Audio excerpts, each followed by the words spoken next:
Baik, Assalamualaikum warahmatullahi wabarakatuh. Bulan Ramadan, bulan selamat. Banyak orang pergi mengaji. Jika salah dijawab kurang semangat, boleh diulangi sekali lagi. Assalamualaikum warahmatullahi wabarakatuh.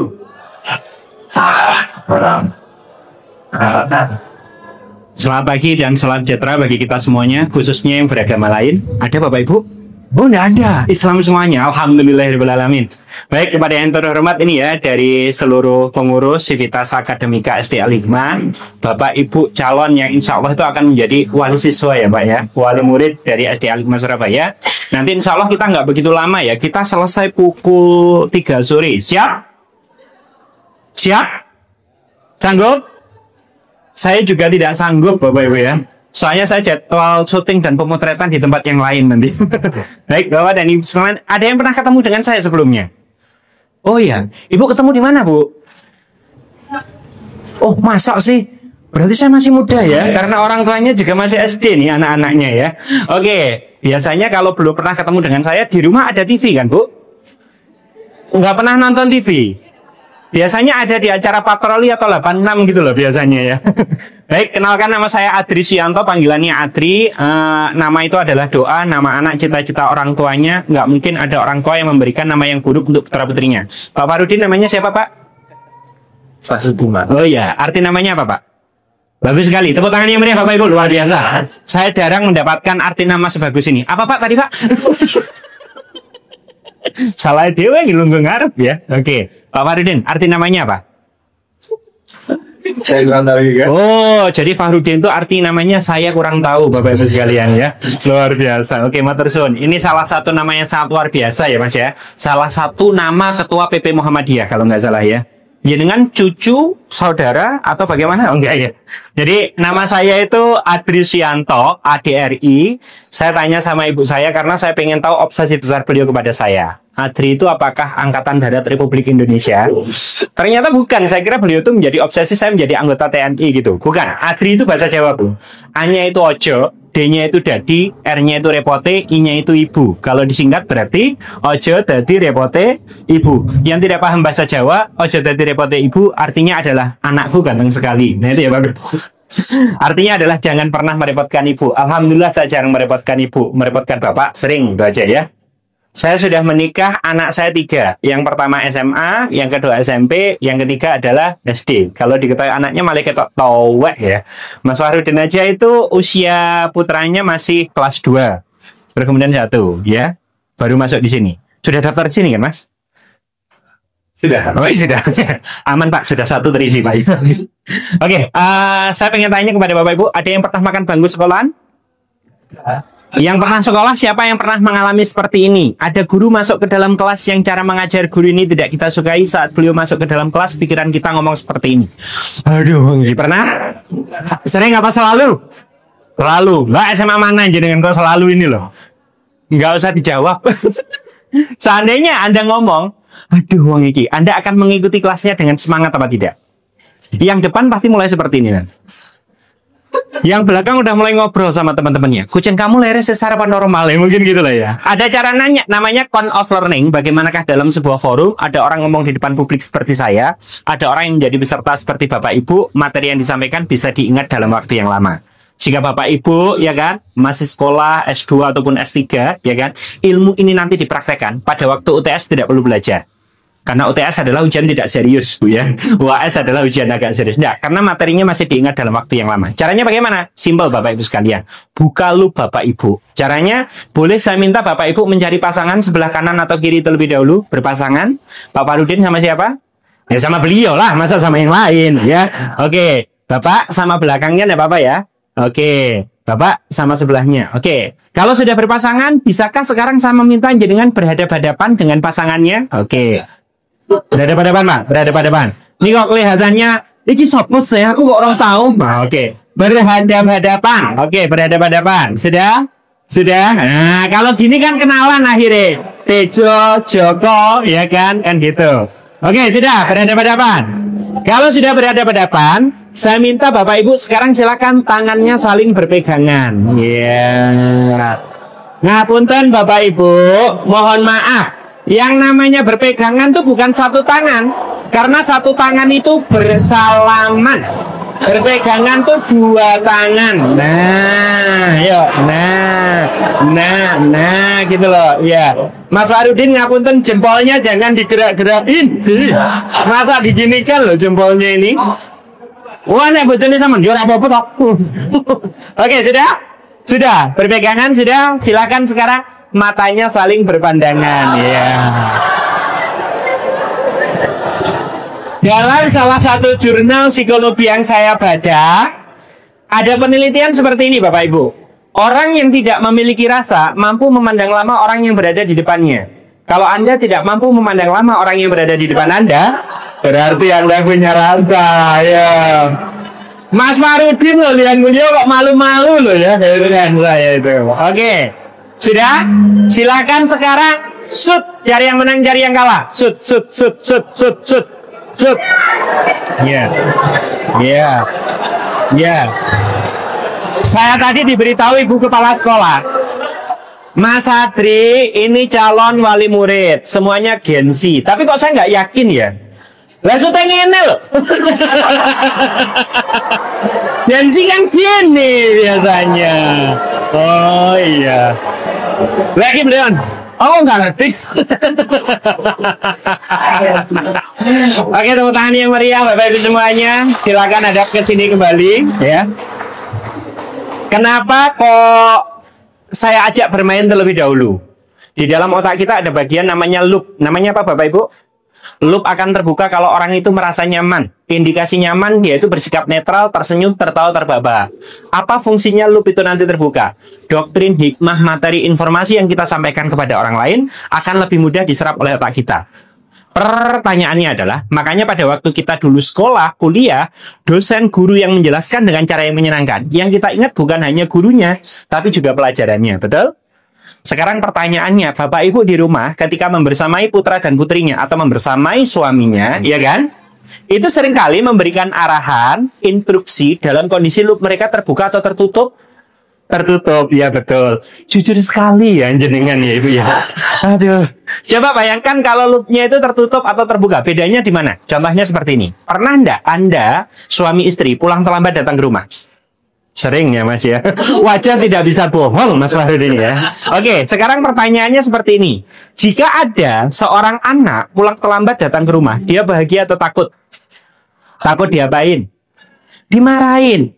Ini hal yang sangat lumrah. Makanya agar tidak dimarahin, mereka itu mempersiapkan jawaban dari pertanyaan orang tuanya. Kalau ditanya gini jawabannya gitu, kalau ditanya gitu jawabannya gini, betul?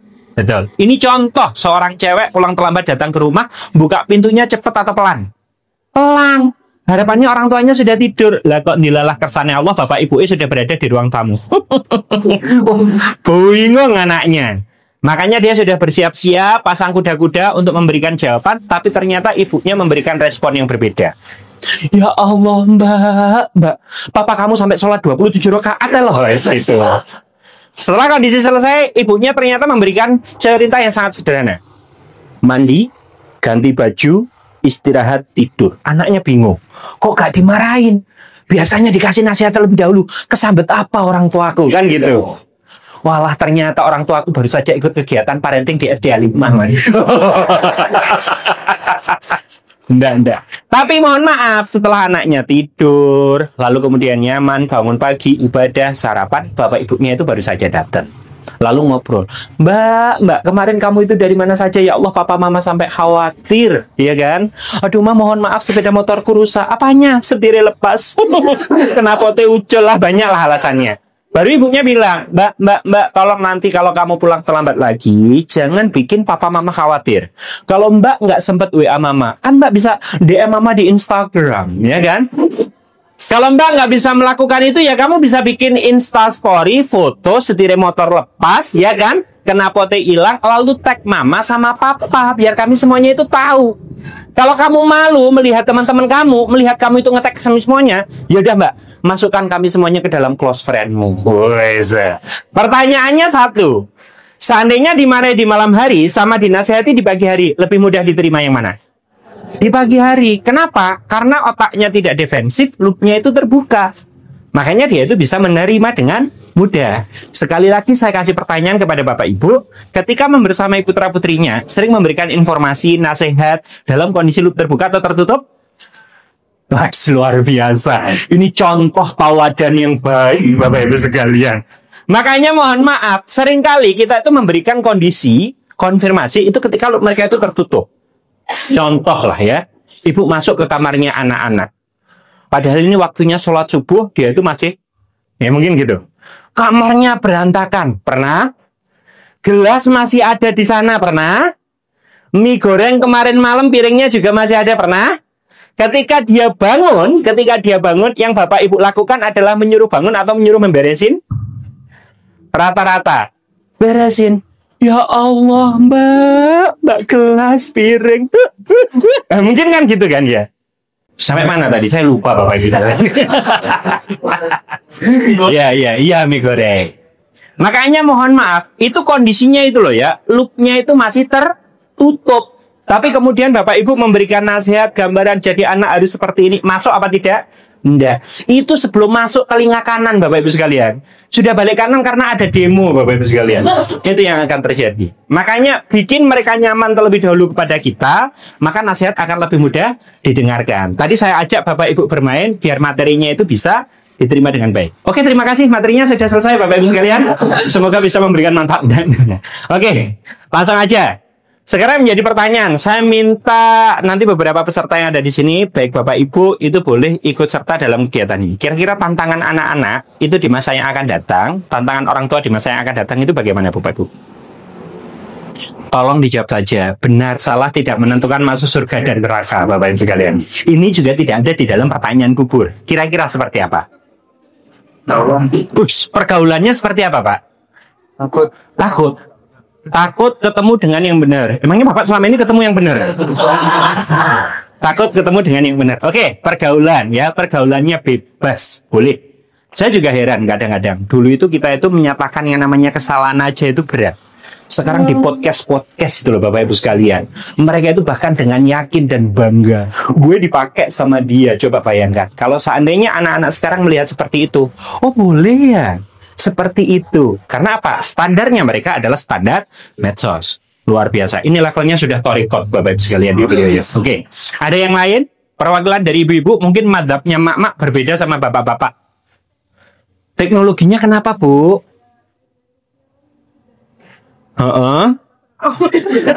Ya, media sosial sudah Masya Allah, tabarakallah. Terus? Mereka kadang kurang bisa memfilter.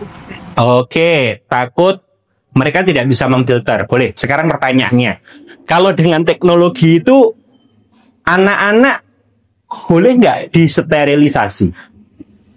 Artinya, gak usah menggunakan HP, gak usah menggunakan Roblox. Kalau tidak boleh disterilisasi, anaknya harus diapain? Diedukasi, divaksin Bu. Namanya adalah imunisasi, wujudnya adalah edukasi. Betul. Ini mohon maaf kemarin. Anak saya yang masih kecil tuh suka sekali main ya Roblox, oke. Kadang-kadang Minecraft, oke. Terus yang kita itu lagi main bareng Stumbleguest, padahal itu game lama. Saya itu generasi milenial ujung, Mas. Iya kan? Gamenya saya itu adalah game konsol. Ya, game konsol kan. Kalau kemudian harus ngetik-ngetik yang namanya layar itu ribetnya minta ampun. Diajak anak-anak main Stumbleguest. Telepon kakaknya yang di Kudus. Kak, nanti Mbak Daisa ya. Kita mabar, oke, sama ayah sama bunda, oke. Ya ampun, saya paling terakhir sendiri kan. Iki lonjake opo sih? Iki loncatnya ya apa? Saya tidak bisa. Dan bagi mereka itu menjadi hal yang sangat luar biasa. Tapi alhamdulillah itu teredukasi. Hal yang paling menarik, anak saya yang usianya SMP, Bapak Ibu sekalian. Ayah, kita janjian nggak boleh lihat HP. Oke, tapi kalau ayah nginceng boleh. Pokoknya jangan buka WA. Maksudnya jangan buka WA yang japri. WA group boleh, WA community boleh. Oke. Awas loh ya, aku itu bisa mencatat. Iya. Saya heran Bu, kok ada nama-nama yang saya sendiri itu tidak mengenalnya. Iki Sopo, Fahrudin itu siapa ya kan? Itu berada di kontaknya nama saya loh. Saya tanya, kamu tahu ini dari mana? Ternyata dia itu main Roblox dan di sana itu kumpulan teman-temannya gini. Save ya nomorku ya. Save ya nomorku. Dari obrolan chatting yang ada di Roblox itu berubah ke chatting yang ada di WA, dan mereka itu langsung PPPP, save ya nomorku Jenita, save ya nomorku Angelika, save ya nomorku Farudin, gitu loh Mas. Dan saya heran, kamu kenal dia? Enggak. Kamu tahu dia? Enggak. Pernah ketemu? Enggak. Kamu tahu dia usianya berapa? Enggak. Tapi aku yakin dia anak-anak. Bagaimana caranya? Suaranya anak-anak. Oh. Ya. Akhirnya itu yang sekarang itu masih menjadi proses yang harus kita lakukan. Mungkin bukan hanya anak saya, putranya Bapak Ibu juga sedang mengalami. Betul? Oke. Ini pergaulan, ini teknologi. Ada yang lain Bapak Ibu? Ketidakpastian. Wah. Levelnya torikot, marifat, ini hakikat Bapak Ibu sekalian. Karena yang kemudian beliau jawab adalah di masa depan tuh kelihatannya banyak sekali ketidakpastian, Mas. Jadi karena tidak pasti, yuk kita kadang-kadang juga bingung, betul nggak Mbak? Makanya saya nulisnya seperti ini. Eranya adalah era VUCA di dalam dunia teknologi, tapi karena bingung, saya cepat nah ini. Ada gejolak, ada ketidakpastian, ada kompleksitas, ada kemudian itu ketidakjelasan. Wujudnya apa? Banyak. Hari ini tidak perlu kita bahas. Yang menjadi pertanyaan adalah, tantangan ini ternyata bukan hanya menjadi tantangan anak-anak, tapi juga menjadi tantangan orang tua. Betul? Sekarang menjadi pertanyaan bagi saya kepada jenengan. Tantangan orang tua dalam membersamai Ananda, Bapak Ibu. Kira-kira. Pribon? Sabar, oke, langsung bisa menjawab. Bagaimana menjadi orang tua yang rileks ketika membersamai Ananda? Antara bapak sama ibu, lebih rileks mana? Bapak, kenapa bapaknya lebih rileks? Bapaknya ngurus soalnya, betul? Isuk, awet, sore bengi, karo aku, Mas. Saman mekur tekok. Ini hal penting lihatannya. Bapak, Ibu lebih rileks mana ketika membersamai Ananda? Oh, Bapak luar biasa, luar biasa, keren. Serius Mas, pernah marah kepada anaknya? Pernah. Biasanya yang membuat kita tidak rileks ketika membersamai Ananda itu sebabnya apa?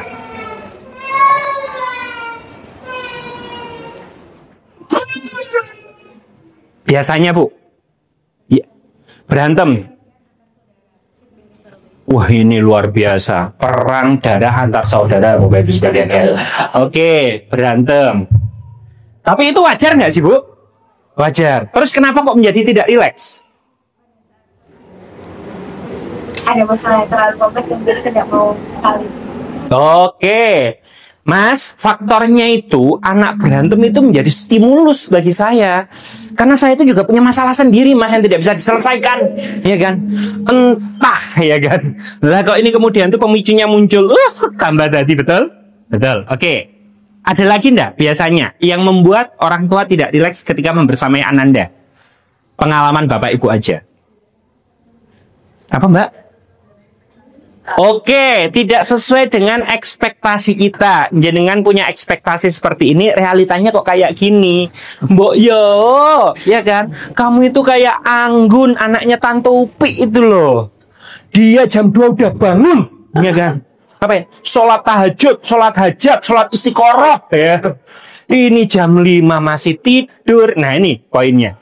Kadangkala, mohon maaf Bapak Ibu sekalian, kalau saya melihat itu ada 3 hal yang membuat kita itu tidak rileks. Yang pertama adalah terkait mengenai masalah pencapaian putra dan putri kita.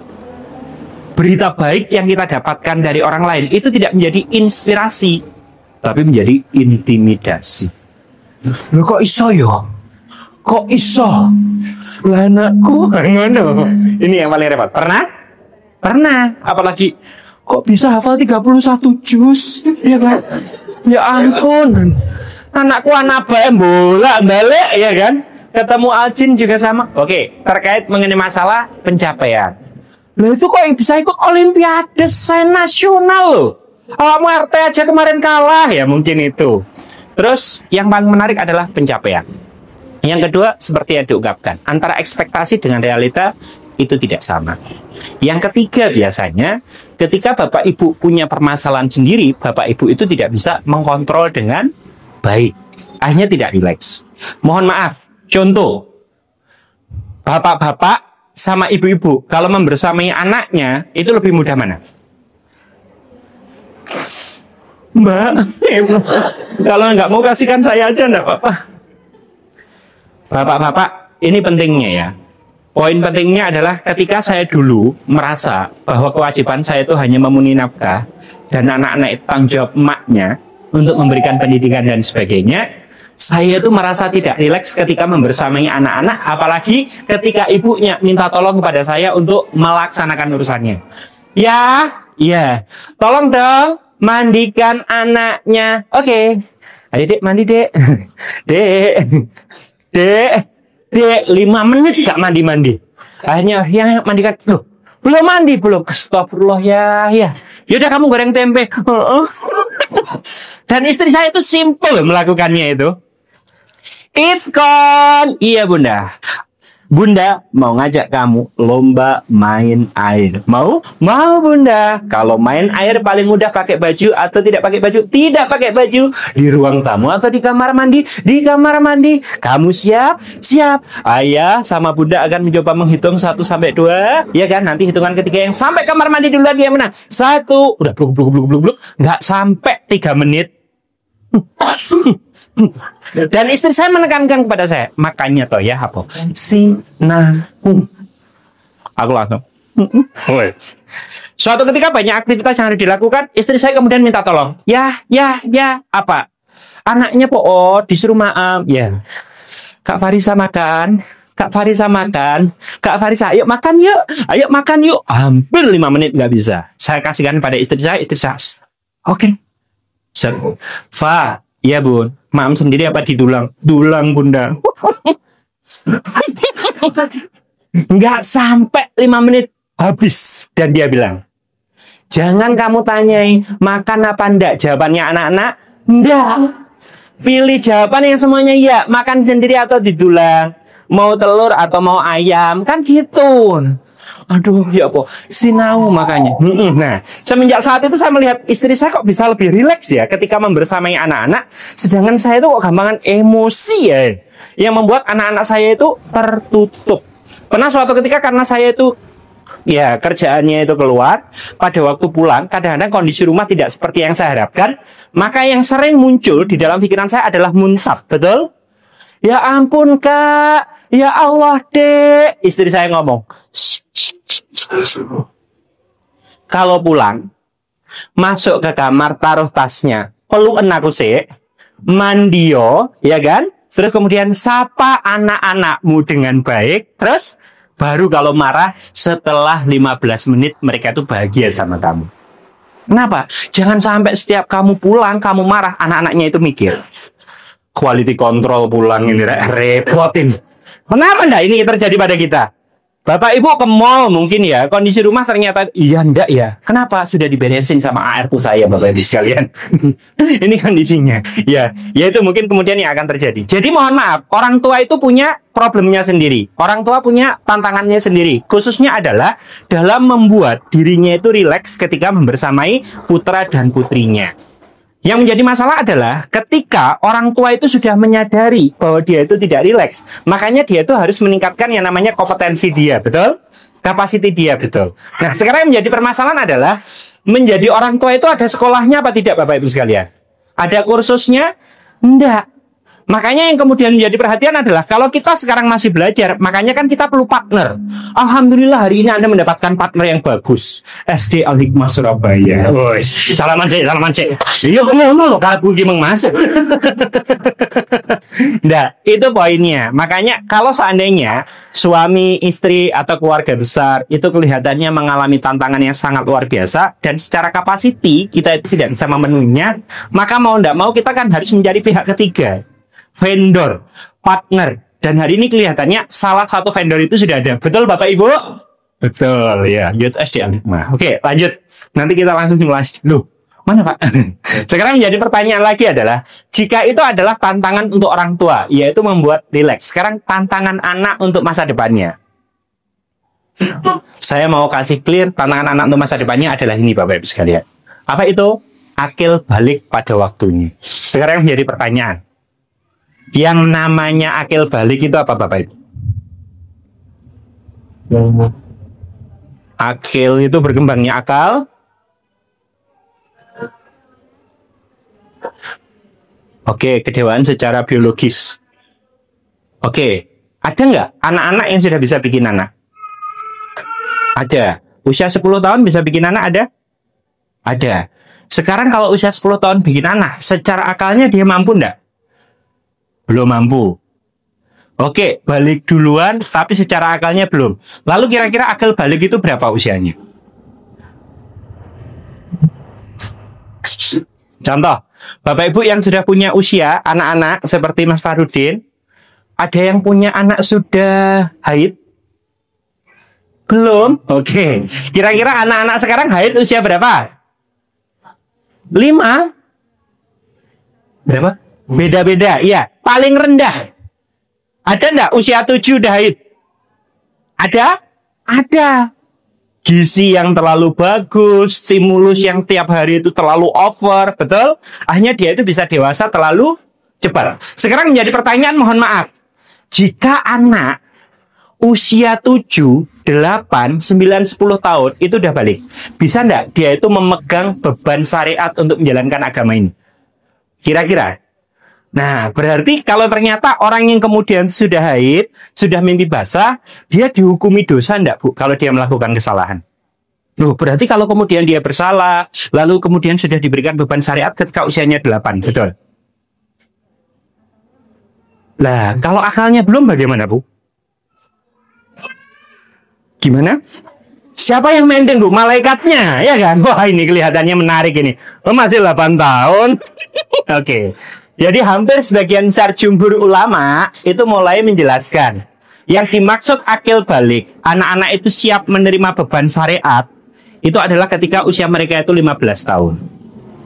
Kenapa kok seperti itu? Walaupun haid mereka usia 8, 9, 10, 11, mereka belum mampu memenuhi beban syariat.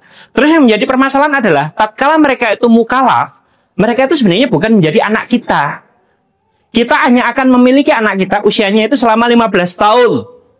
Setelah 15 tahun, mereka itu menjadi partner of crime bagi kita. Untuk apa? Fastabiqul khairat. Untuk bersama-sama berjuang dalam ya kebaikan, meningkatkan amal ibadah kepada Allah Subhanahu wa taala.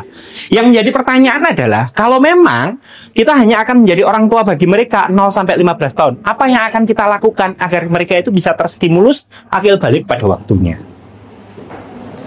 Kira-kira apa, Bu? Saya bingung soalnya kalau harus menjelaskan, tantangannya kan banyak ini. Ambiguitas, ketidakjelasan, ketidakpastian. Tapi kelihatannya itu ada satu track yang telah disiapkan oleh Rasulullah lah pada waktu itu, sehingga usianya itu bisa seperti ini. Contoh aja. Ada seseorang namanya Usamah bin Zaid, anak angkatnya Nabi Muhammad. Usia 16 tahun dinikahkan oleh Rasulullah. Pertanyaan saya, Anda nanti kalau kemudian sudah punya putra, putrinya usia 16 tahun dilamar sama laki-laki, boleh apa tidak? Tidak. Oke. Anda punya anak cowok, lalu kemudian itu datang, Ma, aku udah mau nikah nih. Ayo, kira-kira, ayo. Boleh apa enggak? Kenapa? Dia 16 tahun. Tapi kenapa pada waktu itu kok bisa? Are you sure? Sekarang yang menjadi pertanyaan, ketika Usamah bin Zaid usianya 16 tahun itu dinikahkan, usia 17 tahun dia itu menjadi panglima perang Tabuk, Bapak Ibu sekalian. Di sana ada yang namanya, ya jenengan tahulah, ada Sa'ad bin Abi Waqqas, ada kemudian Khalid bin Walid. Kenapa para jenderal yang kemudian itu sudah terkenal, ini kemudian itu harus tunduk pada anak muda usia 17 tahun? Poinnya sebenarnya bukan dalam tataran usia. Poinnya adalah dalam tataran ininya, Bapak Ibu sekalian. Bahwa anak sebesar itu, wah bisa. Bisa nggak ya? Saya mencoba untuk melihat kembali. Yang namanya Imam Syafi'i itu, ketika usia 11 tahun, itu sudah tidak mendapatkan guru lagi. Habis guru yang ada di sekitarnya. Dan orang tuanya itu mengajar, menerima gurunya itu sambil kemudian itu menggendong anaknya. Usia 13 tahun dia itu sudah menjadi mufti. Oh ya, usia 13 tahun anakku saiki kok cek bingung Roblox ya. Bangun pagi itu masih bingung dan sebagainya. Terus mohon maaf, ada yang namanya adalah Al-Khwarizmi. Dia itu bisa menjadi guru besar matematika, penemu rumus ABC, angka 0 digital. Makanya Mark Zuckerberg itu sangat suka sekali kepada dia. Kalau tidak ada Al-Khwarizmi, tidak ada Facebook, tidak ada www. dalam itu mereka kok bisa. Lalu kemarin saya membaca cerita di IPB ada orang tua yang curhat.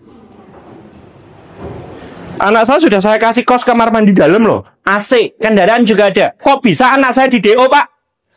Data yang diberikan oleh kajurnya adalah, Pak, Bu, mohon maaf. Apa? Ibu, anaknya tidak bisa ikut ujian karena jatah bolosnya habis. Lebih dari 25% ini bukan hanya di 1 semester, bukan hanya 2 semester. Sudah lebih dari 4 semester. Loh, kok kamu nggak bilang? Ngono. Kenapa? Karena bangunnya kesiangan. Betapa banyak kan anak-anak muda sekarang. Contoh, di Aceh ada salah satu kajur memberikan surat edaran di kampus. Apa itu? Kepada para mahasiswa, saya akan paparkan bagaimanakah cara mandi yang baik agar tubuh kalian tidak bau baru berangkat ke kampus. Harusnya permasalahan seperti ini clear pada waktu anak itu SD. Tapi kenapa pada waktu kuliah ke kampus masih diajari cara mandi agar tidak bau? Kira-kira kenapa? Ke kampusnya tidak mandi. Kenapa ke kampusnya tidak mandi? Karena bangunnya kesiangan, terus kemudian kedandapan. Dan ini masih banyak terjadi karena Bapak Ibu mohon maaf, yang rumahnya dekat kafe rata-rata. Sebelah kanan, kiri, depan, belakang. Para anak-anak mahasiswa itu berada di sana kira-kira sampai jam berapa? Banyak Bapak Ibu sekalian. Makanya kelihatannya bangun pagi itu menjadi standar yang paling bagus. Jika anak kita mampu bangun pagi dengan sendirinya dengan baik, kemungkinan dia bisa mengatur jadwalnya sendiri di malam sebelumnya itu dengan baik. Kemungkinan. Nah, yang menjadi pertanyaan adalah bagaimana cara kita bisa memberikan sana akal balik. Nah, ini ada 3 hal yang kemudian itu bisa kita optimalisasi untuk menstimulusnya, Bu. Nanti setelah itu kita diskusi. Usia 0 sampai 15 tahun. 0 sampai 15 tahun anak kita kemudian itu akil balik. Apa yang harus kita lakukan? Yang pertama, ketika usianya 0 sampai 7 tahun, yang paling banyak diberikan itu adalah fitrah keimanan, karakter, sama kemudian itu ketangguhan. Salah satu yang kemudian itu menjadi hal yang paling pokok, seksualitas. 0 sampai 2 tahun harus dekat sama ibu. Terus kemudian 3 sampai sekitar 7 tahun ini harus dekat sama bapak ibu. Anak kita clear. Cowok punya penis. Cewek punya vagina. Jangan bilang, punya apa? Ini burung. Jangan. Mereka harus clear itu. Nah, ketika 7 sampai 10 tahun dekat sama yang sejenis. Kalau ibu-ibu berarti sama anak wedok. Ngapain yang dilakukan? Masak, ya kan? Terus kemudian nyalon, pedicure, manicure, belanja, itu. Lalu bapak-bapak apa yang dilakukan? Harus dekat sama anak cowok. Kalau usianya adalah 7 sampai 10 tahun, nyuci motor, nyuci mobil, ke masjid, main bola, lari, dan sebagainya. Jangan sampai anak seusia itu yang cowok dekat sama ibu, diajak ke salon. Lalu kemudian dia itu les futsal, teman-temannya itu keringetan. Aduh, keringetmu banyak sebentar. Mana ya tasku ya? Kenapa? Sebentar. Aduh, set ambil tisu. Ya Allah, gitu. Cowok itu Bapak Ibu sekalian. Nanti kalau usianya 10 sampai 15 tahun, mohon maaf, harusnya ini ditemukan dengan yang beda jenis. Yang cewek harus dekat dengan bapak. Kalau bisa itu merasakan bahwa cinta pertamaku adalah ayahku. Dia akan melihat so sweet banget sih ya. Ayah tahu Demon Slayer, tahu. Tokoh yang paling ayah sukai mana? Inosuke. Loh, itu anaknya iblis loh ya. Loh iya toh. Itu anaknya Doma ya. Iya, ini Doma itu sukanya sama wanita cantik.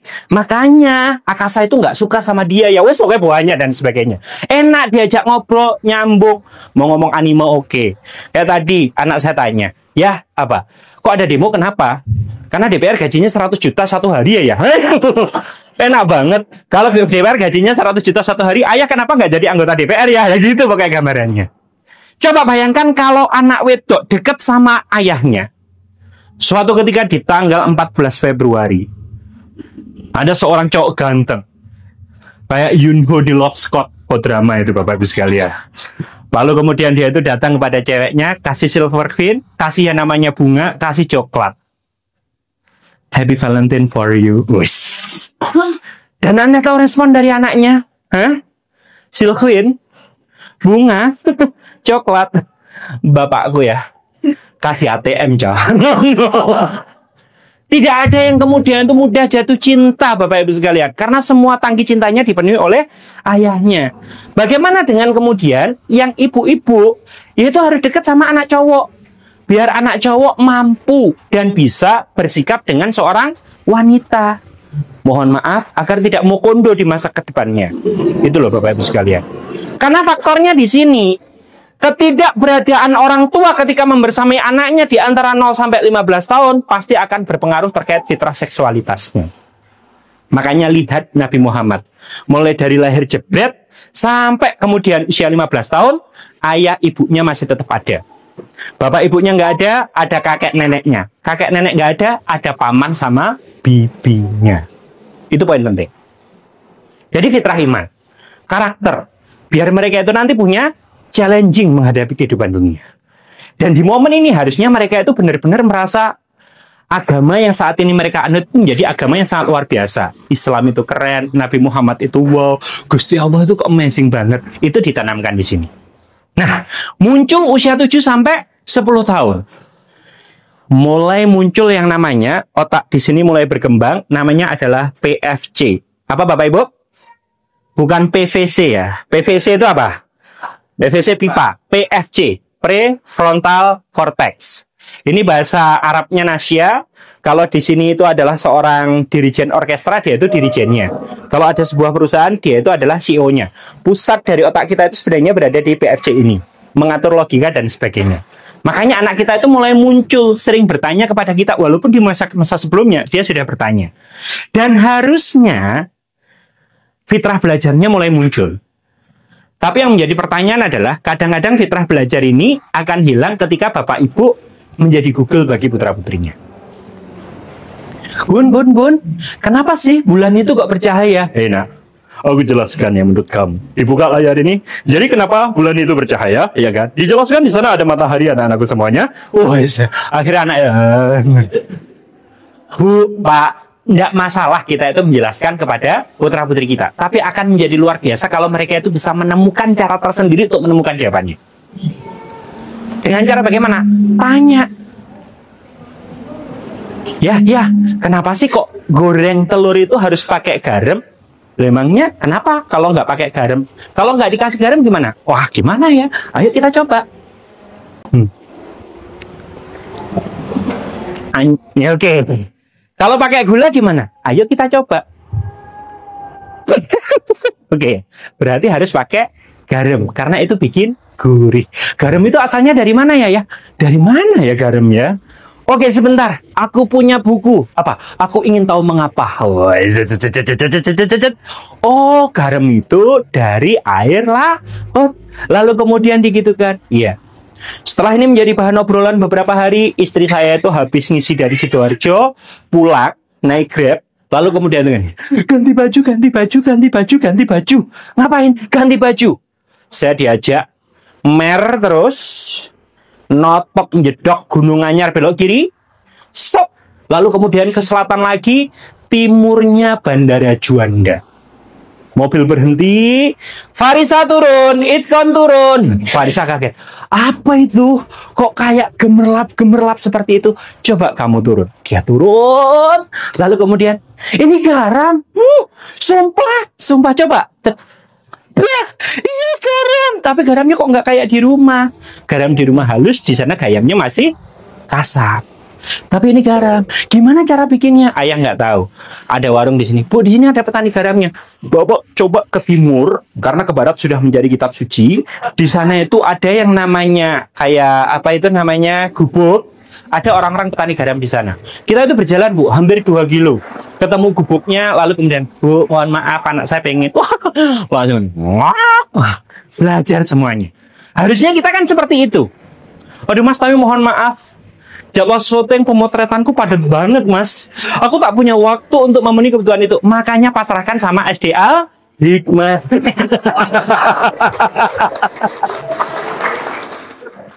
Tapi ini loh Bu poinnya. Seringkali kita sebagai orang tua itu menjadi Google bagi anak-anak kita, sehingga aura kritisnya hilang. Kemarin saya ketemu dengan teman saya yang ada di Jogja. Kita ngobrol. Coba bayang nama Satri. Aku kasih tugas kepada 30 anak di kelas. Terus, ngerti gak? Pertanyaan sama jawabannya apa? Waduh. Kenapa? Aku yakin ChatGPT. Aku yakin Gemini AI. Aku yakin Prexplexi pasti ini yang kemudian menjawab. Terus akhirnya apa yang kemudian saya lakukan? Guys, HP dimasukin ke tas semuanya. Pertanyaannya sama, silakan kemudian dikerjakan. Bingung Bu ada. Cenah. Oke. 30 dibagi menjadi 5 kelompok, 6 orang. Oke? Diskusi. Tahu Mas, dari 5 kelompok yang terbentuk, jawaban yang muncul beda semua. Makanya kadang-kadang ketika kita menjadi orang yang paling tahu untuk anak-anak kita, itu juga tidak baik. Lebih baik mereka itu menemukan cara sendiri untuk menemukan. Nah, ini munculnya di sini. Kalau mereka bisa menemukan jawabannya sendiri, mohon maaf, lagu Tasya tidak ada Bapak Ibu sekalian. Libur telah tiba, hore, hore, hore. Berarti bahagianya libur atau sekolah? Libur. Kenapa sekolah kok kemudian tidak menjadi bahagia bagi dia? Ya karena tidak memancing yang namanya curiosity-nya tadi. Rasa ingin tahunya. Tapi di SD Alikmah beda. Betul Pak? Betul. Nah ini poin paling penting. Setelah kemudian untuk karakter, ini optimal sampai usia 15 tahun dengan fitrah iman, fitrah belajarnya itu muncul. Kemarin itu saya diajak ke Tuban, ketemu dengan dokter-dokter yang punya anak usia sekitar 7-10 tahun. Kita fokus membangun fitrah belajar. Caranya bagaimana? Ajarkan anak untuk bertanya, bukan mengajarkan anak mencari jawaban. Ada salah satu dokter yang kemudian itu masih proses S3 di Taiwan. Dia kemudian langsung ngomong seperti ini. Siap Mas Adri? Iya. Ini yang membuat saya kelihatannya paling bodoh di Taiwan. Kenapa? Teman saya rata-rata itu dari China, dari Jepang, dari beberapa Eropa, bahkan beberapa itu di Amerika. Apa?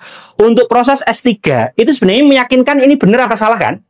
Nah, mereka itu pada pintar mentanya loh. Aku kok bingung ya. Baru saya ngeh, ternyata selama dari kecil sampai kita gede, kita dibiasakan menjawab, bukan dibiasakan bertanya. Bisa dipahami? Bisa. Nah, nanti ada hari lagi yaitu usia 10-15 tahun itu adalah fitrah bakat. Bagaimanakah anak-anak itu sudah mencoba ragam aktivitas di fitrah belajar? Ayah, aku pengen belajar gitar. Ayah, aku mau pengen main loh. Aku boleh main bola nggak ya? Ya, aku pengen bikin anu ya. Ayah, jam berapa Bu? Sampai jam berapa saya? Ya, 9:40. Nah, ini sudah selesai berarti. Oh ya wes. Iya. Saya mungkin perlu waktu 1 jam lagi ya Bu untuk menjelaskan. Enggak. Sekitar 3 menit aja. Ketika anak itu sudah mencoba banyak hal, Bapak Ibu itu nanti akan bisa memilah yang namanya adalah 4 hal. Yang pertama, anak enjoy di mana? Wah, kayaknya gak asik dia main sepak bola. Masa apalagi? Oh, nari ya Allah. Ya mungkin gitu. Wah, ini Masya Allah. Hafiz Quran ini kelihatannya ya. Pokoknya gitulah. Setelah kemudian dia enjoy di mana, baru kemudian kita tingkatkan. Jago nggak dia di sana? Karena mohon maaf, ada anak yang enjoy, tapi ternyata dia tidak jago. Oke, setelah dia kemudian itu sudah enjoy, hal yang paling menarik adalah dia mendapatkan perhatian dari orang lain, enggak? Bagus loh kamu kalau jadi MC. Kemarin kamu bikin pentol ya? Enak banget ya gitu. Artinya apresiasi. Baru yang keempat adalah dia pernah mendapatkan uang atau kemudian sertifikat enggak dari situ. 4 hal ini, enjoy, lalu kemudian excellent, lalu kemudian enjoy, isi, excellent, sama kemudian earn. Ketika semuanya itu sudah ada, maka Bapak Ibu itu nanti bisa memberikan gambarnya. Ini dah. Kenapa fitrah bakat ini penting di situ? Ketika usia 15 tahun, mereka tidak perlu menjadi ahli. Tapi basicnya sudah ketemu. Bakatku ini, ada waktu yang lama untuk berkembang seperti ini. Ya bukan bermaksud apapun, ini juga belum tentu, karena ini belum menjadi portofolio. Anak saya dari kecil itu akhirnya kemudian itu clear animasi. Pada waktu SMA saya tanya, mau kemana? SMK Raden Umar Said di Kudus. SMK opo ya? Kata sensei di sana. Oke, yang sana. Yang bikin film Jumbo kemarin loh Bapak Ibu sekalian, banyak alumninya. Terus ketika berada di sana ditanya, kamu pengen menjadi apa? Saya suka animasi, saya akan membuat animasi tokoh-tokoh besar sejarah dunia. Clear. Tapi itu prosesnya sejak 15 tahun. Apakah dia sudah ahli dalam bikin animasi? Belum. Tapi dia itu sudah tahu roadmap-nya. Hanya itu kan yang mungkin bisa kita lakukan sehingga usia 15 tahun karakternya bagus, long life learnernya bagus, bakatnya sudah ada. Insya Allah kita menjadi lebih rileks dalam membersama. Tidak harus langsung sukses. Mungkin itu ya Bapak-Ibu sekalian, dan ini yang harus jenengan lakukan. Anak bertumbuh, orang tua juga bertumbuh, dan ini. Mohon maaf jika ada kesalahan yang saya lakukan, saya sengaja ya Bapak-Ibu sekalian ya. Semoga bisa memberikan manfaat kepada kita semuanya. Tadi saya awali dengan pantun, boleh saya akhiri dengan pantun? Boleh. Tarik nafas dalam-dalam. Tahan 3 jam aja Bapak-Ibu. Buah duku, buah semangka. Buah jambu, buah kedondong. Itu nama buah-buahan. Assalamualaikum warahmatullahi wabarakatuh. Apa ini jawab? Enggak ada.